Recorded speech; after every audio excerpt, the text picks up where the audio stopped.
গিন্নি, আমি বাজার যাচ্ছি, ঘরের বাইরে একদম বেরোবে না। কেউ বাইরে থেকে ডাকলে একদম দরজা খুলবে না। হরিওম হরিওম হরিওম হরিওম।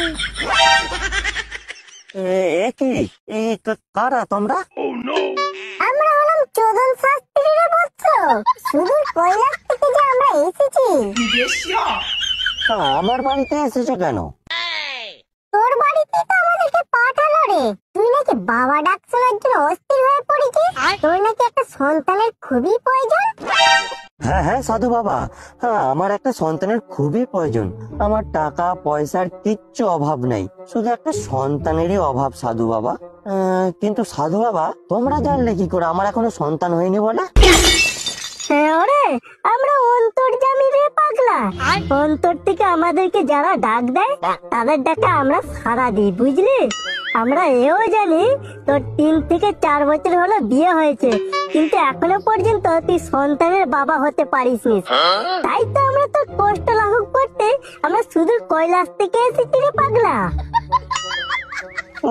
কি সৌভাগ্য আমার। বাবা বাবা, দয়া করে আমার ঘরের ভিতরে আসো বাবা। তোমাদের পায়ের ধুলো আমাদের ঘরে দাও বাবা। ভিতরে আসো, ভিতরে আসো। হরিওম হরিওম হরিওম হরিওম।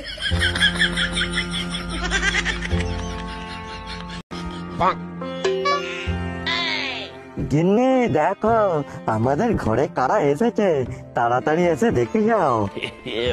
কারা এসেছে গো? এই দেখো না, দুটো সাধু বাবা এসেছে, বলছে নাকি আমি সন্তানের বাবা হব।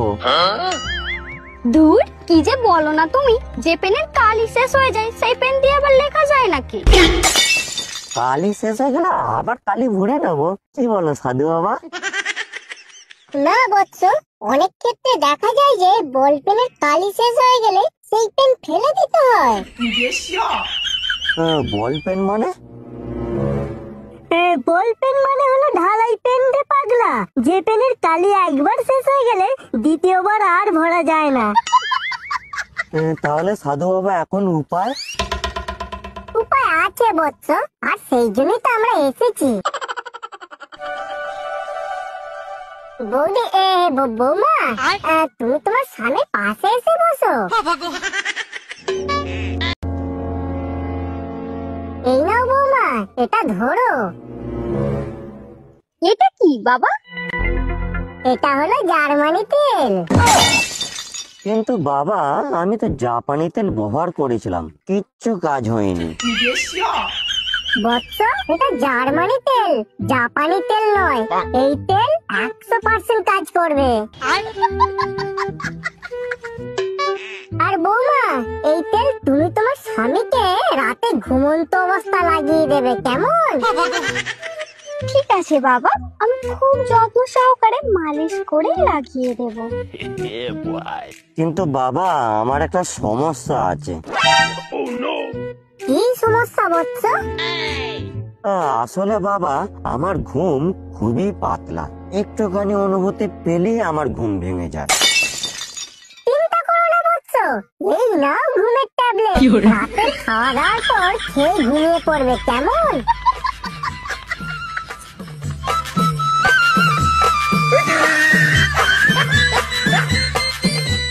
তাহলে বাবা, আমি বাবা হব তো? আরে হ্যাঁ রে পাগলা, 200% সত্য তুই বাবা হবে। জয় সাধু বাবার জয়, জয় সাধু বাবার জয়।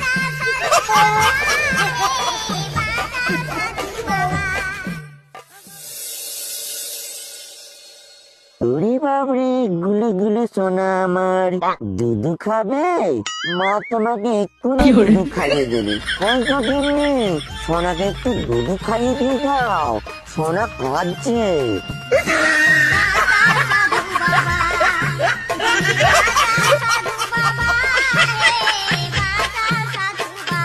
ও বাবা, ও বাবা গো, এই গরমে এত রাতে আমি কোথায় ঘুমাবো, কোথায় যাব?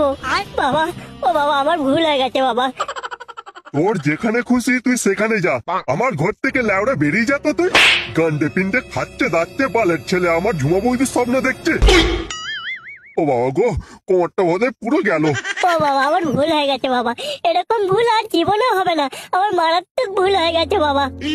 তোর ভুল তুই তোর পদে গুজে রাখ, দূর হয় এক্ষুনি আমার ঘর থেকে।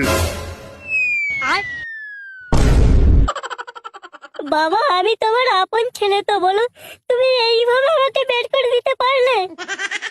ল্যাওড়ার ছেলে তুমি আমার। তোর মতো জানোয়ারের মুখ থেকে বাবা ডাক শোনার চেয়ে আমার পেট্রোল খেয়ে মরে যাওয়া অনেক ভালো। কাল সকালে তোর মুখ আমি যেন না দেখি। দুষ্টু গরুর চেয়ে শূন্য গোয়াল অনেক ভালো। কেন যে ল্যাওড়া আমি লোকের বইয়ের এত স্বপ্ন দেখি? তুমি কি অন্ধ হয়ে গেছো প্রভু? ভালো স্বপ্ন দেখে এইভাবে বাঁশ গুঁজে দিতে হয়?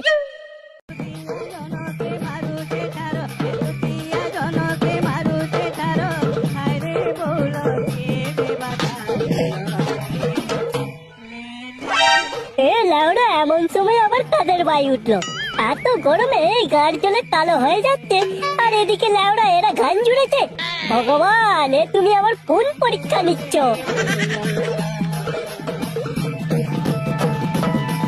নমস্কার দাদা, ভালো আছেন?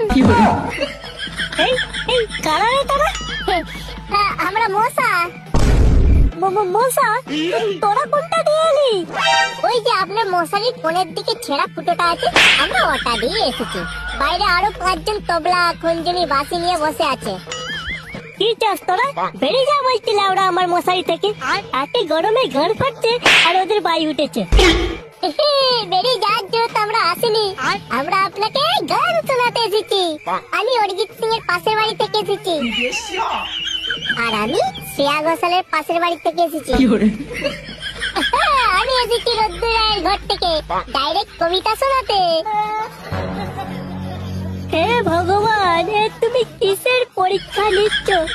এদিকে বাপকে নিয়ে ঘর থেকে বের করে দিয়েছে, আর এদের মনে ফুটতে জেগেছে ল্যাওড়া আমাকে গান শোনানোর জন্য।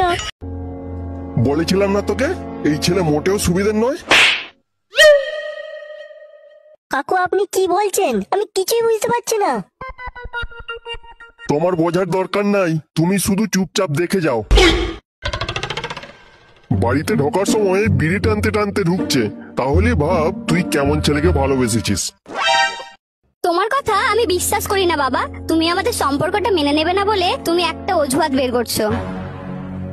পুটি, তুমি তোমার বাবার কথা না বিশ্বাস করো না, আমাদের সম্পর্কটা মেনে নেবে না বলে। বাবা মেয়ের মধ্যে কথা হচ্ছে, তুমি চুপ করবে? বাবা, বিড়ি তো আজকাল প্রতিটা ছেলেই খায়, ও নয় ভুল করে একটা খেয়ে ফেলেছে, বাদ দাও না। ঠিক আছে, বিড়িটা না হয় আমি বাদই দিলাম, তা বলে মদ খেয়ে ঢুকবে? বাবা তুমি কিন্তু পচার নামে উল্টো পাল্টা কথা বলছো, আমি কিন্তু সহ্য করব না।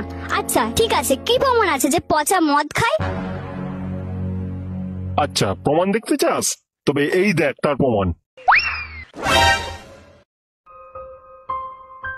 পচা তুমি মদ খাও? তুমি না আমায় দিব্যি দিয়েছিলে যে তুমি আর মদ খাবে না। দেখো পুটি, আমি এইসব কিছুই করিনি। তোমার বাবা আগে থেকে এইসব প্ল্যান করে রেখেছিল আমাকে ফাঁসানোর জন্য। এবার তুই বল, এর পরেও আমি জেনে শুনে এর সঙ্গে তোর বিয়ে দিতে পারি? বাবা আমি বিয়ের পর ওকে ঠিক মানিয়ে নেবো, ওকে ঠিক বুঝিয়ে বলবো ও আর মদ খাবে না। তুমি প্লিজ আমাদের সম্পর্কটা মেনে নাও। ঠিক আছে, আমি না হয় মেনে নিলাম, ও মদ খায় বিড়ি খায়, তাও আমি মেনে নিলাম। তার মানে এই নয় যে একজন চরিত্রহীনকে আমার জামাই হিসেবে মেনে নেব। পুটি, তোমার বাবা সব মিথ্যে কথা বলছে, এইগুলো সব সাজানো গল্প। এই তুমি চুপ করবে? দেখছো না বাবা মেয়ের মধ্যে কথা হচ্ছে? বাবা তুমি কিন্তু পচার নামে বিভিন্ন ধরনের কথা বলছো। পচা আর যাই হোক চরিত্রহীন নয়। চরিত্রহীন নয়? না, মোটেও চরিত্রহীন নয়। ঠিক আছে, আমি প্রমাণ করে দিচ্ছি ও কতটা খারাপ ছেলে। खत्म। এই দেখ, এর পরেও বলবি চরিত্রহীন নয়?